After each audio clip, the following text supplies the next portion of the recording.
Hi hello welcome to Wednesday morning. இன்றைக்கி வந்து காலையிலே ரம்மியமாக இருந்தது காற்று. ஸோ எல்லாமே வீட்டெல்லாம் கூட்டிடலாம், முன்னாடி எல்லாம் கூட்டிடலான்னு சொல்லிட்டு கூட்டி வச்சுங்க. அதுக்கப்புறம் சிமிங்களை ஒரே ஆட்டங்க. காலையிலே எழுந்திரிச்சு இவங்களை எழுப்பி விட்டா காலையில் எந்திரிக்கவே மாட்டாங்க, வந்து சோஃபாலேயும் கொஞ்ச நேரம் படுத்து தூங்கிடுறதுங்க. சரி பிள்ளை பாவம்னு சொல்லிட்டு விட்டுறது. அதுக்கப்புறம் பார்த்தீங்கன்னா வெனஸ்டே இல்லையா, எக்கு கண்டிப்பாக இருக்கும். ஸோ அதனால் எக்கு வந்து பாயில் பண்ணிடலாம் ஃபஸ்ட்டு அப்படின்னு சொல்லிட்டு அதுக்கப்புறம் ரைஸ் எல்லாம் வச்சு விட்டாச்சுங்க குக்கரில். அதுக்கப்புறம் நேற்று ஈவினிங் நைட் சாப்பிட்டது வந்து கொஞ்சம் தட்டை மட்டும் இருந்து கழுவாமல் இருந்தது. ஸோ அதை மட்டும் கழுவிடலான்ட்டு இந்த ஃபில்டர் வந்து டிமார்ட்டில் தான் வாங்கினேன். இந்த ஃபில்டர் நல்லா கம்ஃபர்டபுளுங்க, நம்ம கை விட்டெல்லாம் எதுவுமே எடுக்க வேண்டியதில்லை.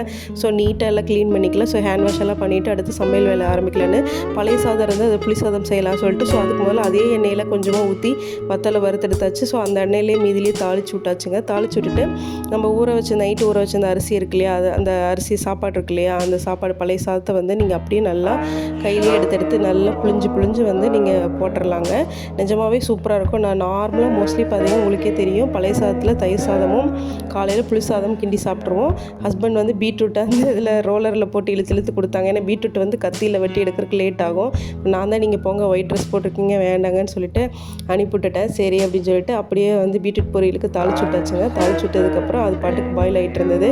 ஸோ அந்த கேப்பில் நம்ம ரசத்தை வச்சிடலாம்னு சொல்லிட்டு ரசமும் அப்படியே வந்து எல்லாம் அரைச்சி போட்டு டக்குன்னு ரெடிமேட் ரசமாகவே வச்சுட்டேன். தக்காளி பூண்டு கருவேப்பிலை எல்லாமே போட்டு கொஞ்சம் மிளகாத்தூள் எல்லாமே போட்டு நீங்கள் அரைச்சி அப்படியே பூண்டெல்லாம் போட்டு கொதி விட்டுறலாங்க. இது வந்து ஃபாஸ்ட் ரசம். ஸோ அதுக்கப்புறம் வந்து பார்த்திங்கன்னா இன்றைக்கி ஃப்ரூட்டுக்கு வந்து பார்த்திங்கன்னா பேரிக்காய் இருந்தது. பொண்ணுங்களுக்கு வந்து ஸ்நாக்ஸுக்கு வந்து சுண்டல் செய்யலாம்னு சொல்லிட்டு சுண்டல் தாளிச்சுட்டு எல்லாமே எடுத்து வச்சாச்சுங்க. இதை தான் செஞ்சேங்க. அப்புறம் அவங்களும் கிளம்பிட்டாங்க. சரி அப்படின்ட்டு இன்றைக்கி பார்த்திங்கன்னா சாப்பாடு ரைஸ் புளி சாதம் பீட்ரூட் பொரியல் வத்தல் சுண்டல் பேரிக்காய் முட்டை இதாங்க. தேங்க்யூ.